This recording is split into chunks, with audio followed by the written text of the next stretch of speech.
एक नहीं बल्कि चार चार मेहमान आपको बताएंगे अगर उनकी ट्रेडिंग पिक कौन कौन सी है। आप स्क्रीन पे सभी को देख पा रहे हैं। कुणाल जी, आपसे शुरू करते हैं। काफ़ी दिनों बाद चर्चा हो रही है, आप जरा बताइए आपके ट्रेडिंग कॉल्स कौन सी है सर? जी हाँ डिम्पी जी, धन्यवाद शो पे इनवाइट करने के लिए। दो बाय कॉल सजेस्ट करूंगा non FNO stocks mid cap arena में से। पहला रहेगा Bector foods, Mrs Bector. I think that stock, ये स्टॉक में बहुत अच्छी मोमेंटम वापस आई है। 52 वीक हाई के ज़्यादा मल्टी मंथ हाई के आसपास ट्रेड कर रहा है। मेरे अनुमान से मोमेंटम बहुत ही ज़्यादा स्ट्रॉन्ग है, ब्रेकआउट कन्विंसिंग है। वॉल्यूम्स ने बहुत अच्छा कमबैक मारा है स्टॉक में, तो इसमें सजेस्ट करूंगा बाय के लिए। 10% अपसाइड का टारगेट रख सकते हैं, करीबन 500 का। Stop loss 425। और सेकंड स्टॉक रहेगा बाय अतुल ऑटो पे। ये भी एक इंटरेस्टिंग चार्ट पैटर्न ब्रेकआउट है। फ्लैग पैटर्न ब्रेकआउट कंफर्म हुआ है डेली चार्ट्स पे। 50 डे मूविंग एवरेज पे सपोर्ट लिया था स्टॉक ने, तो इसको भी सजेस्ट करूंगा बाय के लिए। टारगेट रख सकते हैं 325 का, स्टॉप लॉस 275। ओके, तो मिसेस बेक्टर फूड्स अब मौजूदा स्तरों से करीब 50 रुपये ऊपर के टारगेट्स लगा रहे हैं कुणाल। और साथ ही ऑटो एक्सपो में अतुल ऑटो को देखा था हमने, जहां पे कंपनी 3 व्हीलर्स में इलेक्ट्रिक अपना वेरिएंट लेकर आई थी। फाइनली उसको लॉन्च किया था, उस पर भी एक ट्रेडिंग कॉल कुणाल की तरफ से आपको आता हुआ दिख रहा है। पर नरेश, अब आपसे समझेंगे आपके पास आज के कौन से हैं पावर स्टॉक्स? तो सबसे पहले बाय रहेगा भारत इलेक्ट्रॉनिक्स लिमिटेड, बीएल, जहां पे लास्ट कम से कम 3 वीक का जो रेंज है, जो 102 के ऊपर आज ब्रेकआउट हुआ। 102 के ऊपर ब्रेकआउट में एक क्विक टारगेट होगा 110 का, स्टॉप लॉस होगा 99। दूसरा स्टॉक रहेगा आईडीएफसी फर्स्ट बैंक, जिसने एक अच्छा रिकवरी किया नीचे से, और इसमें एक शॉर्ट टर्म ब्रेकआउट हो सकता है 61 हाफ के ऊपर। सो प्रीएम्प्टिव बाय रहेगा करंट प्राइसेस पे, स्टॉप लॉस होगा 59, टारगेट होगा 65।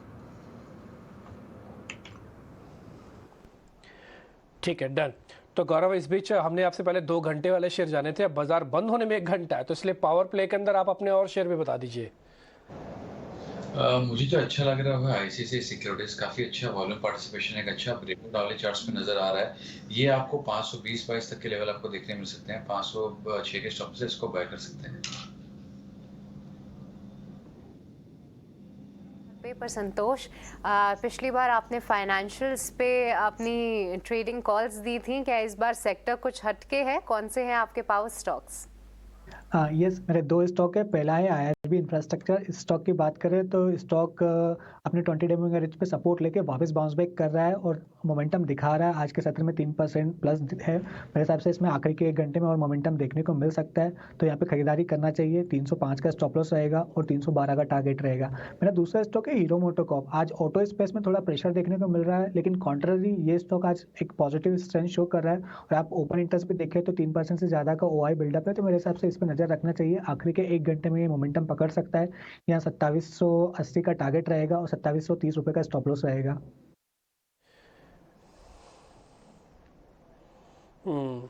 कुणाल जी, एक थोड़ा मुश्किल वाला सवाल पूछूं आपसे इंडेक्स के रिगार्डिंग। ये है तो रेंज का मार्केट, लेकिन फिर भी आपको लगता है कि क्लोज होते होते हम 18,000 स्पॉट निफ्टी आ जाएगा?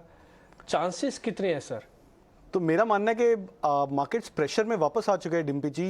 शॉर्ट टर्म मूवमेंट्स के अनुमान से बहुत अग्रेसिव कॉल राइटिंग हो रही है 18,000 की स्ट्राइक्स पे। इनफैक्ट कुछ एक हाफ एन आवर या 1 आवर पहले ये जो कॉल राइटिंग की स्ट्राइक से लोअर हो गई है। 17,900 की कॉल राइटिंग वापस आ गई इंडेक्स में, तो ये इंडिकेट कर रहा है कि इनफैक्ट मार्केट शायद प्रेशर में रह सकता है सेकेंड हाफ में भी। और मेरा मानना है कि अगर हम 17,900 को क्रॉस ना कर पाए स्पॉट लेवल्स पे, तो पॉसिबिलिटी है कि कल का दिन एक माइनर सा गैप डाउन या फिर एक डाउन टिक देखने को मिल सकता है इंडेक्स में। तो शॉर्ट टर्म ट्रेडर्स अगर इंडेक्स पोजीशंस कैरी करना चाहे तो मेरे अनुमान से 17,900 के क्रॉस होने पे स्पॉट लेवल्स पे ही इंडेक्स पे लॉन्ग पोजीशंस वापस बनानी चाहिए। अदरवाइज आई थिंक या तो फिर इंडेक्स पोजीशंस लॉन्ग साइड में स्क्वायर ऑफ करनी चाहिए, या तो फिर पुट ऑप्शंस लेके कल के माइनर गैप डाउन के लिए प्ले कर सकते हैं।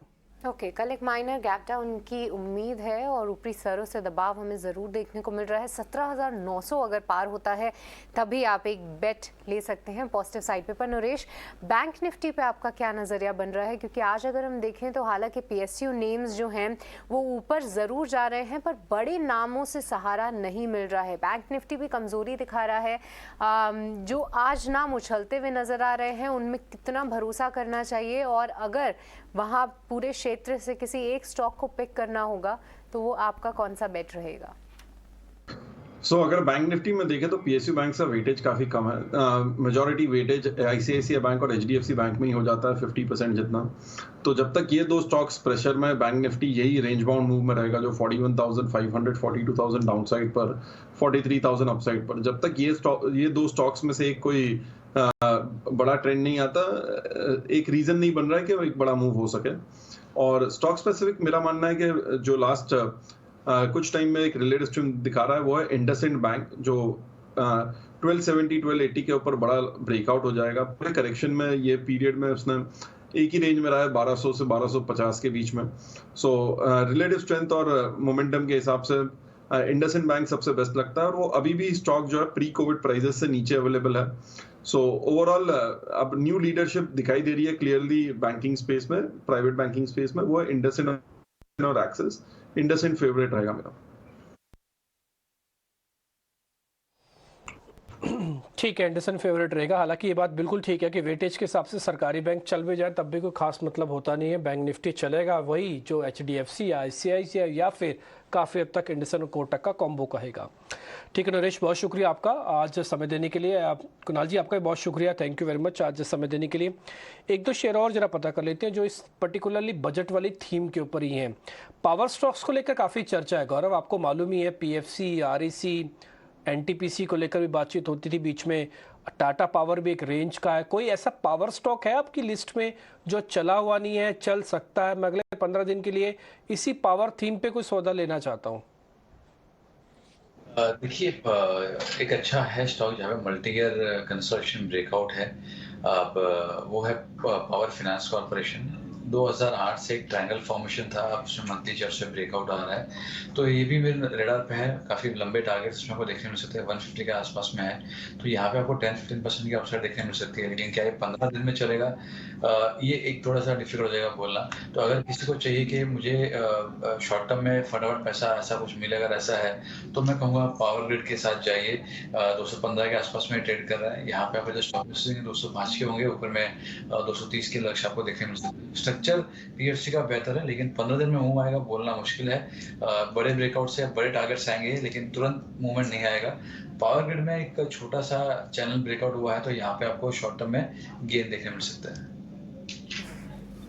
ओके, तो ये थी राय आपको पावर ग्रिड को लेके, जहाँ पे एक रेंज में ही फिलहाल ये ट्रेड करता हुआ दिख रहा है। पर इसके अलावा संतोष, जाते जाते जितने भी मेटल काउंटर्स हैं उन्होंने पिछले हफ्ते जो है एक ज़बरदस्त एक्शन दिखाया। हालांकि जो लीडर्स हैं मेटल स्पेस में आज कमज़ोरी ज़रूर दिखा रहे हैं, पर इंटरेस्टिंगली एचईजी सुबह से ही अपना जो मोमेंटम है उसको होल्ड करता हुआ नजर आ रहा है। करीब 5% की यहाँ पे मजबूती है।